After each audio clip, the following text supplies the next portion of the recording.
oráculo de Jesus Cristo, um oráculo de promessa, que sendo confiante nisto mesmo, que aquele que começou a boa obra vai aperfeiçoar até o dia de Jesus Cristo.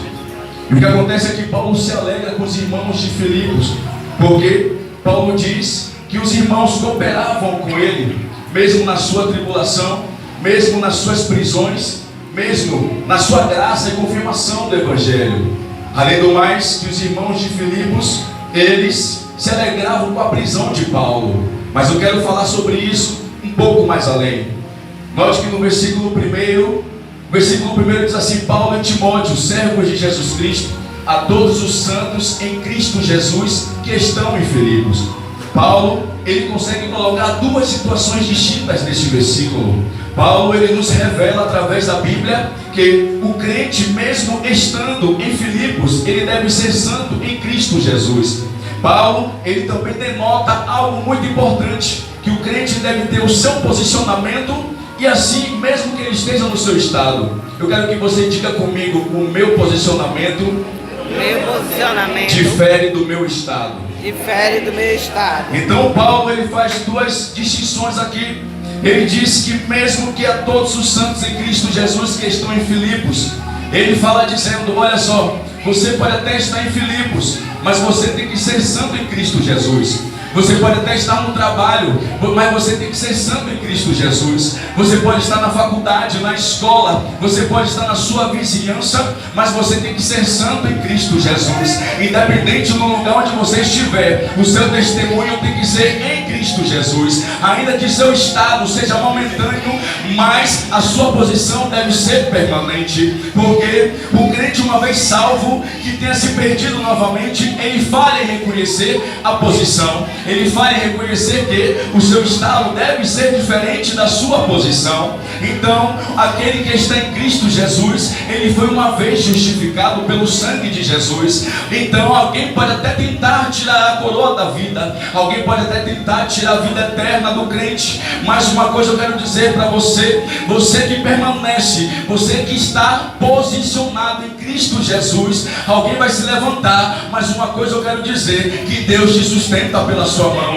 Tanto o Pai quanto o Filho, ele te segura pela sua mão. É Ele que guia os seus passos. Louvado seja o nome do Senhor. E o que me chama a atenção, a diferença entre o posicionamento e o estado. O posicionamento do crente, ele tem que ser permanente, mas o seu estado indica algo momentâneo. Ou seja, posição é algo que fica, algo que permanece, e estado é algo que pode mudar. Você está aqui agora, mas daqui a algumas horas você estará na sua casa. Você estava na sua casa, mas você veio para a igreja. Então este é o seu estado. Mas o que Paulo está querendo dizer neste versículo 1, em relação aos irmãos de Filipos, aleluia, ele está dizendo: olha só, a todos os santos que estão em Cristo Jesus, ainda que estejam em Filipos, devem permanecer em Jesus, porque a permanência, o posicionamento é diferente do estado. O que é que o estado quer dizer? A qualquer momento você pode mudar. O estado do crente está sujeito a mudanças, uma vez que ele ainda é imperfeito e capaz de progredir e de regredir. Ou seja, o seu posicionamento deve ser em Cristo Jesus, mas o seu estado pode ser em qualquer lugar.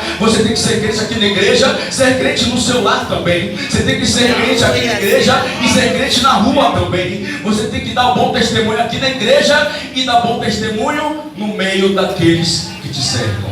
Aleluia. O que me chama a atenção também é que Paulo, ele se alegra com os irmãos de Filipos, e ele diz: olha só, vocês, em minhas orações eu coloco cada um de vocês, porque eu me alegro dentro do meu coração por vocês serem cooperadores do Evangelho, ainda que eu esteja preso. Aleluia. Paulo diz: quando eu estou preso, existem algumas pessoas que ainda eles pregam por amor, mas também existem outras que pregam por contenção. Aqueles que pregam amor, pregam por amor, sabendo que os irmãos de Filipos sabiam de Paulo, que estava preso em Roma. Atos 16 vai dizer que Paulo foi preso, aleluia, e os irmãos de Filipos estavam lá, e ele ouviu acerca de Paulo, porque Paulo mesmo preso, Paulo, através da palavra de Jesus, ele libertou o carcereiro em Filipos, e isso regozijou, alegrou encorajou e incentivou os irmãos de Filipos. Por isso que Paulo diz, tem muitos que ainda pregam por amor e tem outros que pregam por contenção. Era aqueles que julgavam a aflição, as prisões de Paulo, era aqueles onde Paulo estava preso, e os irmãos, eles pregavam por inveja do que Paulo fazia. Ou seja, eles em liberdade, eles não tinham capacidade de fazer do que um homem cheio do Espírito Santo tem que fazer. Ainda que o homem cheio do Espírito Santo, ele esteja preso, encarcerado, jogado no poço, mas aquele que não tem o Espírito Santo, ainda que esteja em liberdade, não tem a capacidade de fazer o que Deus escolheu para o homem fazer. Aleluia. Então, o que eu entendo com isso aqui, meu irmão, é porque Paulo, ele deixa bem claro, e o que eu admiro muito neste grande homem de Deus, é que ele consegue fazer a diferença entre o crente e o mundo. E essa diferença, Paulo, ele relata em apenas um versículo: a todos os santos em Cristo Jesus que estão em Filipos. Aleluia. Esta carta que Paulo destinou foi por volta de 60 depois de Cristo.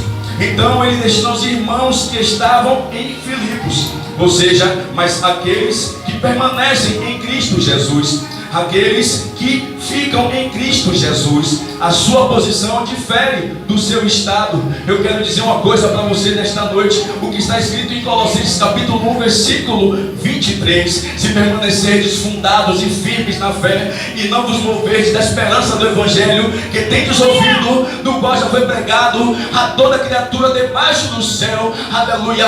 Deus vai te honrar, Deus vai te usar, Deus vai te abençoar, assim diz o Senhor, mas permanece na posição. Aleluia. Tem que ficar na posição para Deus honrar, tem que ficar na posição para Deus abençoar.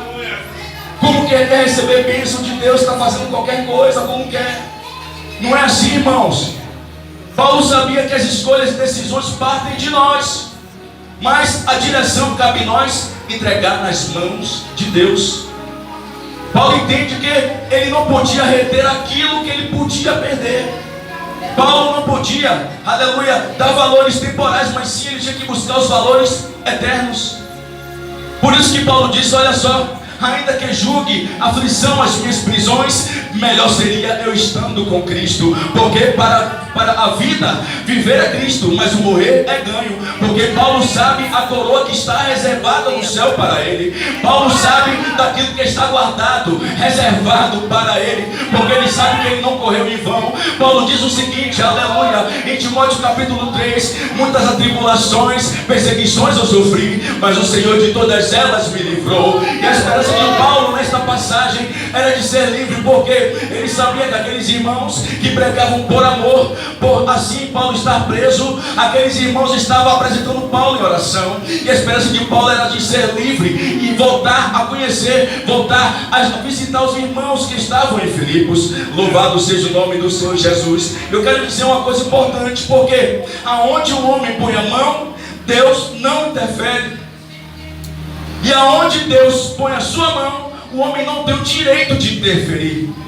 Jesus Cristo, com a dracma na mão, ele olha os dois lados da moeda e diz: dai a César o que é de César, e dai a Deus o que é de Deus. Mas tem uma vida que pertence para mim e para você.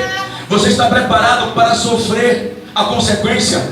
Você está preparado para sofrer aquilo de acordo com os seus atos? Aleluia. Porque até para isso o crente deve estar preparado, não somente para receber as bênçãos, mas também para receber as consequências. Porque as bênçãos é boa a gente correr atrás, mas quando vem as tribulações a gente esquece, aleluia, de que a gente pediu uma bênção ao Senhor.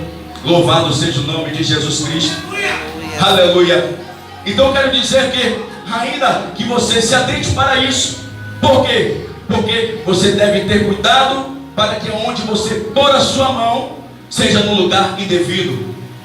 E outra coisa, aonde você pôr a sua mão, tem que ter cuidado para não tomar posse do que não é seu.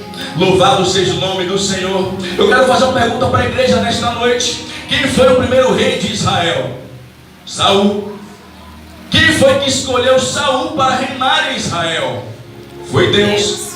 Agora, quem destinou um rei para Israel? O povo. E aí podemos entender, pastor Cláudio, que nesta visão da palavra de Deus, ou seja, Deus havia colocado a mão, E o homem interferiu onde Deus colocou. Interessante que quando Deus permite que o homem ponha a mão, Deus não retém para si. Louvado seja o nome do Senhor. Agora Deus vai falar para Samuel: Samuel, manda Saul ir até Amaleque e destruir todos os amalequitas. Olha só, fala para ele destruir todos, homens, mulheres, criança de colo, jumento, ovelhas, tudo que tiver, e não lhes perdoe. A Bíblia vai dizer que Saul, ele foi até Amaleque, destruiu tudo que era pejorativo, tudo que não prestava, mas ele poupou a vida do rei Agag, ele poupou a vida dos melhores das ofertas que ele poderia dar ao Senhor, ovelhas, bois, carneiros. E aí Deus manda Samuel repreender a Saul, e chega assim: Saul, e agora? O que é que aconteceu? Aí, eu tenho feito tudo que o Senhor tinha mandado fazer, eu fiz tudo que o Senhor me ordenou a fazer. Aí Samuel fala: mas que mugido é esse de vaca? Mas que barulho é esse de ovelha? O que é isso? Aí Saul vai dizer: olha só, eu poupei algumas ovelhas para oferecer ao Senhor, eu poupei alguns carneiros para fazer sacrifícios a Deus, aleluia. Eu também poupei a vida do rei Agag, aleluia. Aí a Bíblia vai dizer que Deus, ele manda Samuel repreender a Saul: olha só, eu não te levantei como rei sobre Israel, o povo não te pediu, mas eu te escolhi você para ser rei do meu povo. Agora eu te rejeito, porque é melhor você obedecer do que eu sacrificar. E o que me chama mais atenção, pastor Cláudio, é que nessa passagem Saul, ele não fala, mas que deixa entender. Ele diz: olha só, separei o melhor dos carneiros, separei o melhor de tudo. Saul estava dizendo: Senhor, o Senhor até pode ter mandado, mas o que eu fiz foi melhor. Aleluia. Rei querido, entrega nas mãos do Senhor, deixa que Deus trabalhe pela sua vida, não se precipite, não se preocupe. É melhor você entregar na mão de Deus e ganhar, do que você estender a sua mão e perder, porque Deus sabe do que faz, é Deus que trabalha. Deus, ele tem sabedoria e mais do que isso, inteligência também. Agora não se preocupe, é o Senhor quem vai julgar a sua causa, e ele vai revelar isso, porque nós achamos que somos capazes, nós achamos que temos força e conseguimos, aleluia, mas nós estamos supremamente enganados. Olha só o que Deus vai dizer em Isaías 43:13: ainda antes que houvesse dia, eu sou, e ninguém há de fazer escapar das minhas mãos, operando Deus, quem me impedirá. Aleluia.